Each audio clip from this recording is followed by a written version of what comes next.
September 7, 1940. The air is clear along the French coast at Cap Blanc-Nez. Hermann Göring, Reichsmarschall of the Luftwaffe, stands watching the channel through binoculars as wave after wave of German aircraft roar westward.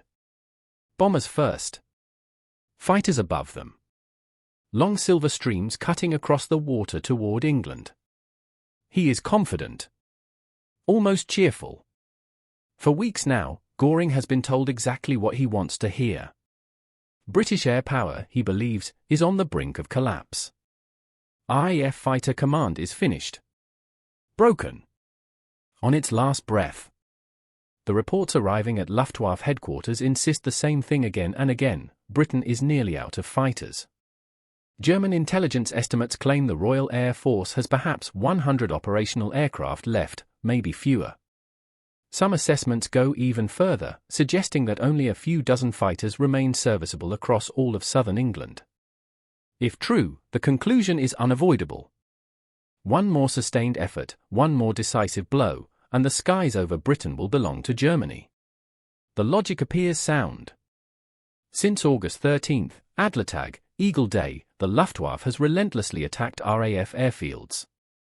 Biggin Hill, Kenley, Manstun, Hornchurch, Northolt, Tangmere. These names are no longer abstract dots on a map. They are wrecked installations photographed from the air and catalogued in damage reports. Hangars lie twisted and collapsed. Operations rooms are shattered. Runways are cratered so badly they resemble lunar landscapes. Fuel dumps burn. Aircraft appear destroyed on the ground. German pilots return with gun camera footage showing explosions and fires. Reconnaissance aircraft capture images of blackened concrete and debris fields where fighters once stood. On August 15 alone, the Luftwaffe flies more than 1,500 sorties, the largest single day of aerial combat in history up to that point. Losses are heavy on both sides, but German intelligence officers believe the exchange rate favors Germany. British production, they insist, cannot replace aircraft at the rate they are being destroyed. Major Joseph Beppo de Schmid, Chief of Luftwaffe Intelligence, compiles meticulous assessments. On paper, the results look devastating. More than a dozen RAF fighter stations are classified as heavily damaged or temporarily out of action. Several are listed as effectively neutralized. Charts, tables, and summaries all point in the same direction. The RAF is bleeding out right on its own runways. Yet something is wrong. Every morning, after these supposedly crippling raids, German bomber formations cross the English coast and are met by full squadrons of British fighters. Not scattered survivors. Not desperate stragglers. Entire formations rise to intercept them, 12 aircraft here, 16 there, appearing exactly where they should not exist anymore. On August 30, RAF Fighter Command flies over 1,000 sorties in a single day. This is an air force that German intelligence insists no longer has enough aircraft to sustain even half that number. The discrepancy is not subtle. It is mathematically impossible. Göring notices. He grows angry. He accuses his pilots of exaggerating their claims. He questions intelligence officers in sharp, hostile briefings. Are the British rebuilding fighters overnight? Are they flying damaged aircraft held together with wire and luck? Are reports being falsified? The destruction is real. The photographs prove it. The craters exist. The burned hangars are visible from the air.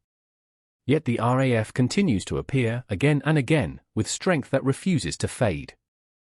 The Reichsmarschall cannot understand it. What Göring does not know, what his entire intelligence apparatus fails to grasp, is that the airfields he sees, the ones marked clearly on German maps, are only a fraction of Britain's air defense system. The obvious RAF stations are not the system itself. They are merely its visible surface.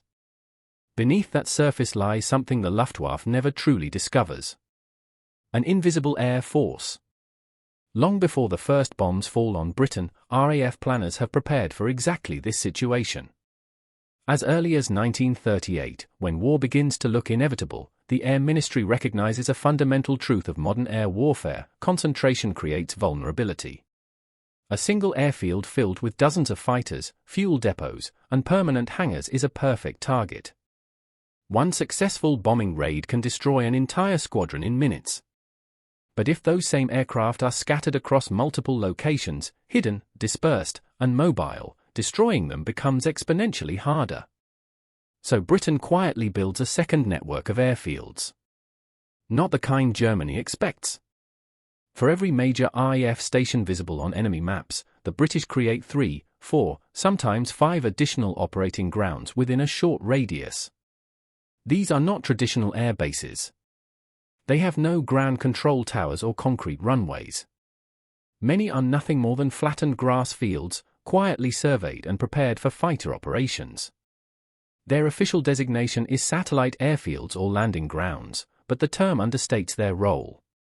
These fields can refuel, rearm, and launch combat patrols. When a main station is bombed, squadrons simply move, sometimes within hours, and resume operations from somewhere else. The Luftwaffe never realizes how extensive this system has become. By the summer of 1940, RAF Fighter Command has over 70 satellite fields operational across southern England.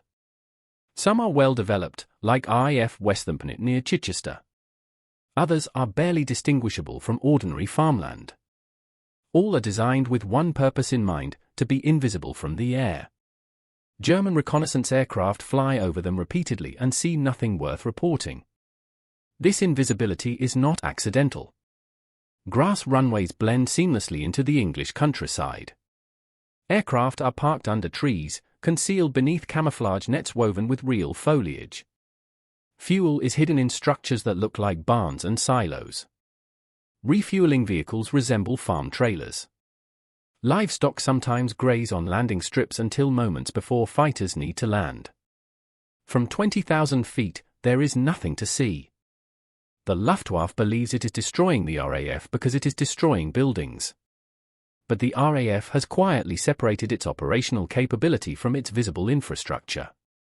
Bomb the hangars, and the fighters simply operate somewhere else the next morning. This is why Göring's numbers never make sense. It is why British squadrons keep appearing after they should be gone. And it is why, despite everything the Luftwaffe throws at Britain, air superiority remains just out of reach. By September 1940, the Germans think they are winning the Battle of Britain. In reality, they are fighting an enemy they cannot see. The key to Britain's survival in 1940 was not that the RAF absorbed punishment better than expected. It was that the punishment often landed on places that no longer mattered. To German planners, an airfield was a fixed object. It had runways, hangars, barracks, fuel depots, and administrative buildings. Destroy those, and the airfield ceased to function. That assumption shaped every Luftwaffe targeting decision during the Battle of Britain. The RAF understood something different. An airfield was not a place. It was a function. If fighters could land, refuel, rearm, and take off again, then the airfield still existed, whether or not it had buildings, paved runways, or even appeared on a map. British planners reorganized Fighter Command around that idea, creating a distributed system that could absorb damage and continue operating almost indefinitely. Nowhere was this more clearly demonstrated than at RAF Tangmere, one of the most important fighter stations in southern England. Tangmere sat on the Sussex coastal plain, just a few miles from the Channel. It was a frontline base for No. 11 Group, responsible for defending London and the southeast. German intelligence knew Tangmere well. It appeared on every Luftwaffe target map. And in mid-August 1940, the Germans decided to destroy it. On August 16, Ju-87 Stuka dive bombers attacked Tangmere with precision. Bombs struck the operations block directly. Hangars burned. The main runway was cratered beyond immediate repair. 14 personnel were killed. From the air, the station looked wrecked. Luftwaffe reconnaissance photographed the damage. Intelligence officers filed their conclusions. Tangmere was assessed as heavily damaged and temporarily neutralized. The judgment was wrong. Within 48 hours, Tangmere squadrons were flying full combat operations. They were not flying from Tangmere. Tangmere, in practice, was no longer a single base. It was a cluster of hidden fields, scattered across West Sussex. When the bombs fell, the aircraft simply shifted to places the Luftwaffe either ignored or misunderstood. The most important of these was RAF Westhampton, just 2 miles northeast of Tangmere. Officially listed as a relief landing ground, Westhampton was a grass field developed quietly in 1938. German intelligence knew of its existence but dismissed it as insignificant, a minor auxiliary strip, incapable of sustaining real operations. That assumption proved fatal. After the August 16th raid, Westhampton became Tangmere's operational center. Squadrons dispersed around its perimeter, hiding aircraft in woodland under camouflage nets. Fighters launched directly from grass strips that looked like farmland from the air. Pilots were billeted not in barracks, but in nearby estates.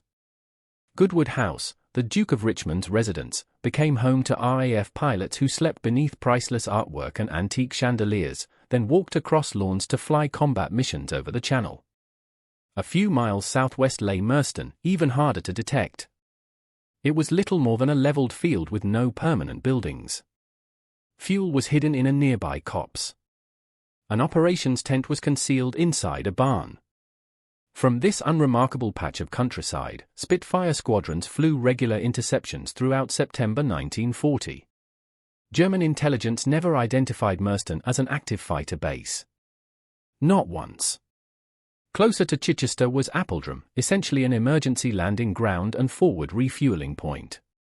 Pilots low on fuel after combat would land, refuel behind hedgerows, and be airborne again within minutes. There were no maps, no formal signage, no visible infrastructure, only speed and routine. Other sites filled specialized roles. Shopwike accepted damaged aircraft that could not return to major stations. Irving, north of Tangmere, functioned as a dispersal and repair area where Hurricanes were towed at night, repaired under camouflage, and quietly returned to service. Together, these fields formed a system that made Tangmere effectively indestructible as an operational unit. Destroying the main station accomplished almost nothing. The Luftwaffe was bombing a shell. The same pattern repeated across southern England. RAF Northolt, repeatedly attacked in late August, appeared devastated in reconnaissance photographs. Runways cratered. Buildings damaged. Yet squadrons like the famous Polish No. 303 Squadron continued to operate at full strength. They were no longer flying from Northolt. Instead, they operated primarily from Hendon, a satellite field nearby. Aircraft were hidden under trees, refueled from disguised Bowsers, and maintained out of sight. Pilots slept in requisitioned houses rather than on base. From the air, there was nothing to identify Hendon as a fighter station. In Kent, RAF Hawkinge, perched dramatically near the cliffs above Folkestone, suffered repeated Stuka attacks. Its operations room was destroyed. Hangars were reduced to skeletal frames. The runway became unusable. Yet No. 32 Squadron flew daily patrols throughout September. They did so from inland satellites like Limpen and Detling, grass strips the Luftwaffe either ignored or misclassified. To German planners, these were emergency fields, not combat bases. In reality, they were fully integrated nodes in Fighter Command's defensive web. The engineering behind this invisibility was meticulous. Grass runways were deliberately chosen over concrete because they blended into agricultural land. Grounds cruise mode patterns into the grass to mimic plowed fields. Livestock were sometimes kept grazing on landing areas to reinforce the illusion. Fuel storage posed a greater challenge. High-octane aviation fuel was essential, but fuel dumps were obvious targets. The solution was deception. Reinforced tanks were disguised as barns, grain silos, or sheds, complete with weathered wood exteriors and old farm equipment leaning against them. Underground piping connected these buildings to refueling points hidden along hedgerows. At several sites, fuel Bowsers were disguised as farm trailers. Ground crews wore civilian work clothes rather than uniforms. A pilot taxiing for refueling might pass what appeared to be farm machinery, unaware that it concealed thousands of gallons of fuel. Hangars, too large to hide permanently, were replaced with Bellman hangars, collapsible steel frame structures that could be erected quickly and dismantled just as fast. When assembled, they were covered with camouflage netting woven with foliage. From altitude, they resembled tree cover rather than buildings. On damaged main stations, deception became even more elaborate. At Manstun, after heavy bombing, RAF engineers constructed fake destroyed hangars, structures designed to look like bombed-out wreckage from the air. Meanwhile, real maintenance work continued under camouflage that made intact buildings appear ruined. German reconnaissance photographed Manstun and reported no repair activity. The field remained operational. At Rochford in Essex, dispersal pens were built to resemble suburban houses, complete with fake chimneys and hedges. Aircraft taxied between homes that were actually reinforced blast shelters. A captured German pilot later admitted he had flown over the area multiple times and believed it was a residential neighborhood. These measures worked because Luftwaffe intelligence suffered from a critical blind spot. German analysts were trained to identify German-style airfields, permanent buildings, concrete runways, centralized infrastructure. Anything that did not match that template was filtered out as irrelevant. A field that looked like a field remained, in their minds, just a field, even when fighters were operating from it daily. The RAF was not hiding fighters by accident. It was hiding them by design. By late summer 1940, the Luftwaffe believed it was systematically dismantling Britain's air defenses. In reality, it was striking the visible skin of a system whose vital organs had already moved elsewhere. The Germans thought they were winning because they could see destruction. They did not realize the RAF had learned how to fight while remaining unseen. By early September 1940, the gap between German intelligence estimates and battlefield reality had become impossible to ignore, but the Luftwaffe still refused to confront it. On paper, the RAF was finished. Major Joseph Beppo Schmid's intelligence summaries painted a grim picture for Britain. Since Eagle Day on August 13, German pilots had claimed the destruction of more than 900 British fighters. RAF production, Schmid argued, could not replace losses at that rate. Training pipelines were limited. Fuel stocks were vulnerable. Fighter command, he concluded, was approaching collapse. These assessments moved steadily up the chain of command. Göring accepted them. Hitler was briefed on them. Operational planning assumed them to be true. The flaw was not in arithmetic. It was in assumption. Luftwaffe intelligence evaluated the RAF through a German lens. In German doctrine, an air force lived and died with its bases. Destroy the base, and you destroyed the unit. German analysts assumed British squadrons remained tied to their parent stations, operating from the same locations day after day. That assumption was wrong. British squadrons were not disappearing because they were being destroyed. They were disappearing because they were moving. German reconnaissance aircraft flew daily missions over southern England, photographing what they believed to be the RAF's core infrastructure. What they did not see, and were not trained to recognize, was a decentralized operating system that deliberately avoided permanence. A grass strip without buildings was dismissed as agriculturally irrelevant. Aircraft parked under trees were assumed to be abandoned or damaged. Support activity conducted from barns or hedgerows did not register as military at all. One intelligence report from early September illustrates the problem perfectly. A Luftwaffe reconnaissance aircraft photographed an area near Rochford in Essex. The images showed several Hurricane fighters parked in an oddly geometric arrangement near what appeared to be farm buildings. The analyst noted possible aircraft dispersal, but dismissed the location as non-operational. There was no visible runway. No hangars. No fuel depot. Therefore, it could not be an active fighter station. Rochford was fully operational. German agent networks offered no correction. Most German spies in Britain had already been captured, turned, or neutralized by MI5. Those still transmitting reports were feeding carefully controlled information back to Germany. None were positioned near hidden satellite fields, and none possessed the technical knowledge required to identify disguised air operations. Signals intelligence was equally limited. German listening stations intercepted RAF radio traffic constantly, but radio transmissions revealed activity, not location. Squadrons used call signs and coded references. Pilots did not announce which field they were launching from. Fighter command's communications discipline prevented intelligence from tying combat activity to physical bases. As a result, German analysts tracked British sorties but could not reconcile them with their own estimates of remaining aircraft. The contradiction grew sharper with each passing day. Nowhere did it become clearer than on September 15, 1940. That morning, Luftwaffe aircrews attended briefings across occupied Europe. Intelligence officers told them the same thing they had been saying for weeks: the RAF was on its last legs. Fighter Command, they claimed, had perhaps 50 operational fighters remaining in all of southeastern England. This assessment shaped expectations. Bomber crews anticipated light resistance, perhaps a few desperate interceptors before British defences collapsed completely. The first major raid crossed the English coast at around 11:30 a.m.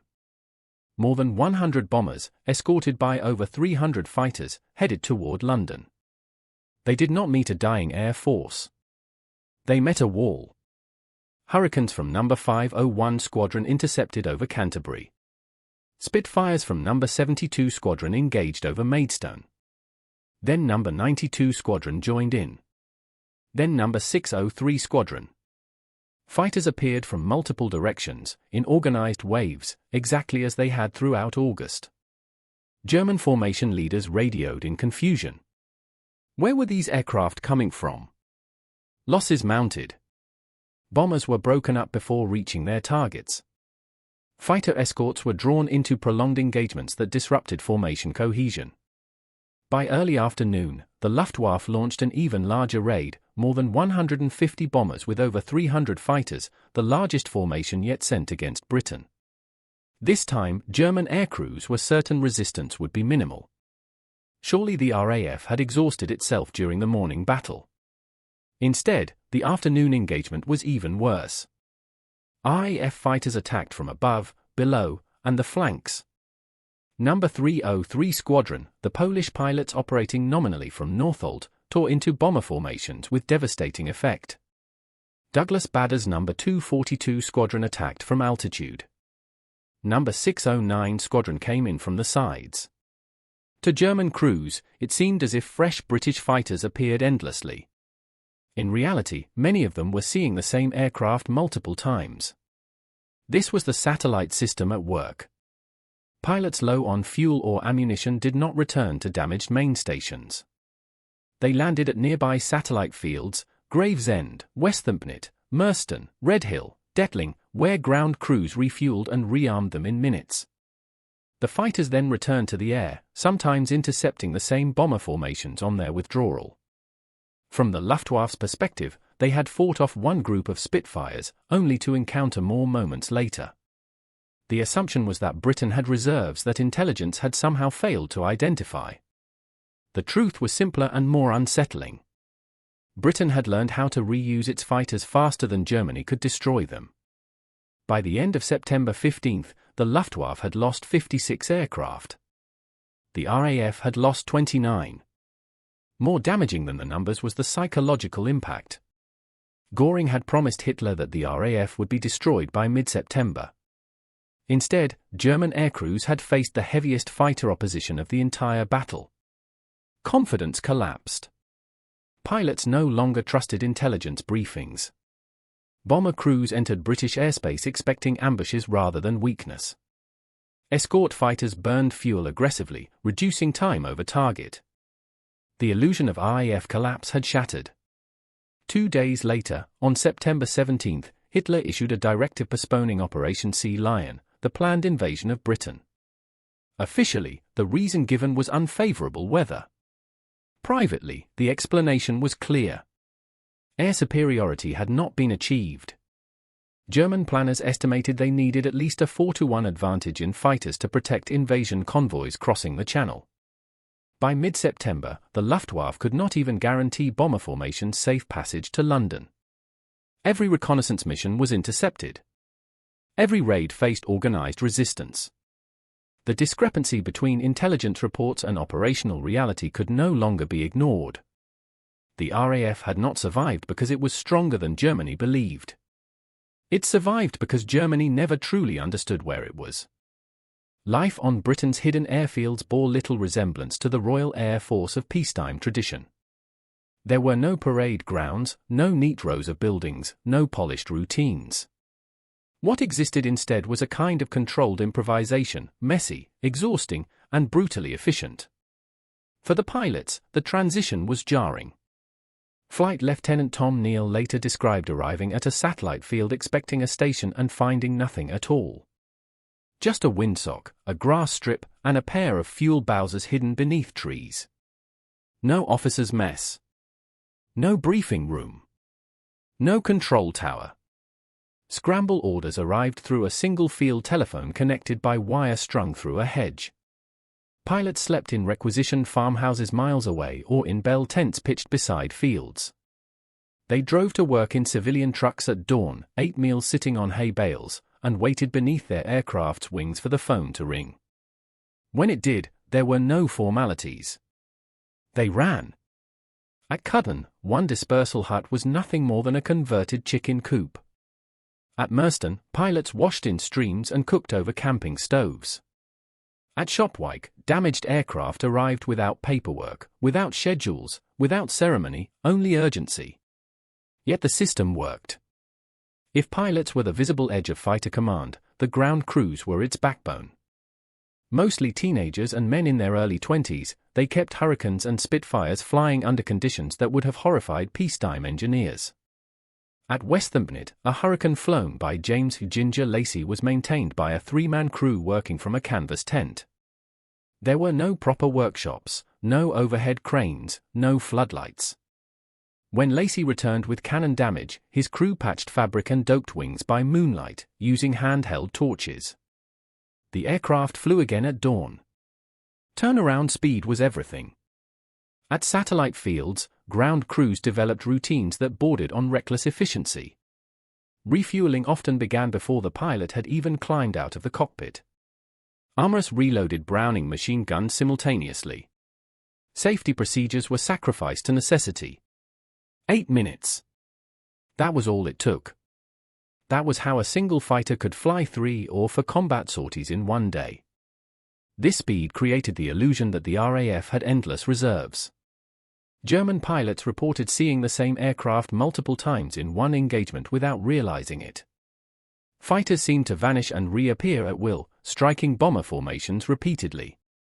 Even accommodations reflected the strange duality of the system. At Goodwood House, Polish pilots of No. 145 Squadron slept in rooms lined with 18th-century paintings. They ate breakfast from fine china, then walked through manicured gardens to aircraft hidden in woodland. One Polish pilot later wrote home about shooting down a Messerschmitt in the morning and eating lunch beneath crystal chandeliers an hour later. Elsewhere, there was nothing but mud and tents. What mattered was not comfort, but survival. By September 1940, Fighter Command had become something closer to a guerrilla air force. Mobile. Dispersed. Impossible to pin down. Pilots navigated by landmarks rather than maps, because many of their operating bases officially did not exist. This invisibility had consequences far beyond daily combat.